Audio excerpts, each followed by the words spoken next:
How to recover deleted messages on TikTok iPhone. Hello everyone. In this video, I will show you how to recover deleted messages on TikTok iPhone.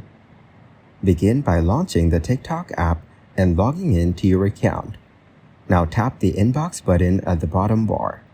Here, you will see all your TikTok chats.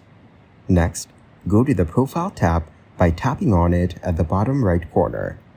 Then, tap on the three bars at the top right corner and reach the Settings and Privacy.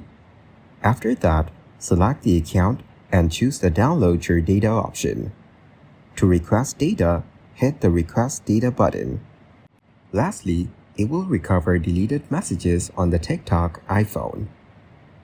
Thank you guys for watching this video. Hope you got some value.